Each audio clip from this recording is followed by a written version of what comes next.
Drita e besimit në Samarkand.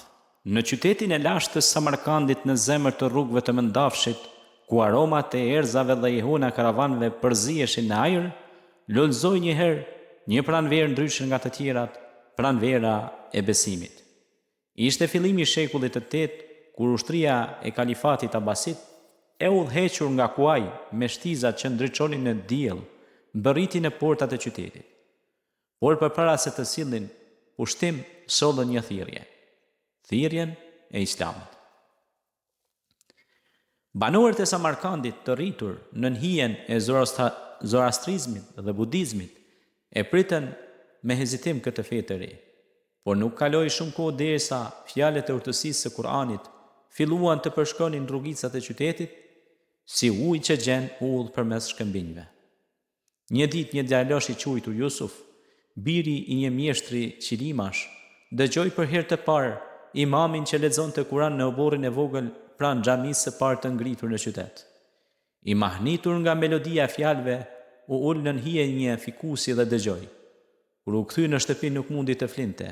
Fjalët Allahu Ekber kumbonin në mendjen e tij. Atë natë Jusufi pa në ëndër një dritë të bardhë që binte mbi qytetin e tij, duke mbuluar çdo cep me paqe. Të nesërmen shkoi sërish te imami dhe i kërkoi të mësonte më shumë. Çdo ditë Jusufi mësonte për pejgamberin Muhammed, për drejtësinë, për mëshirën, për faljen dhe për barazinë mes njerëzve. Ai tregoi babait e tij, i cili fillimisht u zemrua. Feja jonë është fe e lashtë, i tha, por kur pa qetësinë në sytë e djalit dhe mirësinë që kishte filluar të tregonte ndaj të varfërve, zemra e tij nisi të lëkundet. Një mbrëmje në një kuvent të vogël nën yje, Jusufi së bashku me 10 të rinj dhe të moshuar pranuan Islamin. Ky nuk ishte një pushtim me shpatë, por një pushtim me fjalë, me dashuri dhe me vepra.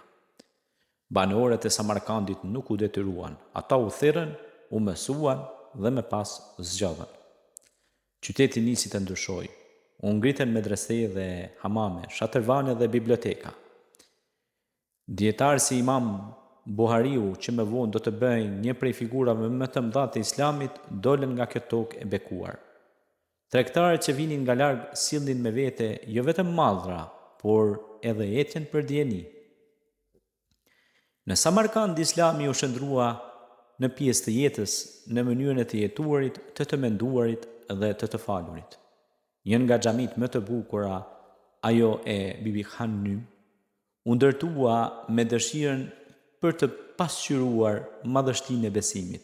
Ajo bë streh për mira zemra që gjunjëzoheshin në lutje, duke parë qiellin blu të Samarkandit përmes kubeve të larta.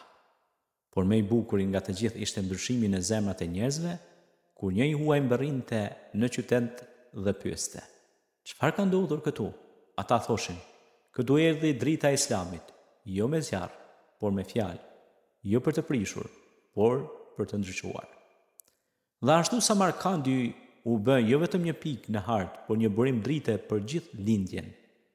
Feja që dikur ishte e huaj, tani rrjedhte në damarët e qytetit si ujë në kanalet e tij të lashta. Dhe njerëzit nuk harruan kurrë se besimi i vërtet nuk imponohet, ai jetohet, mësohet, e ndriçon zemrat në paqe.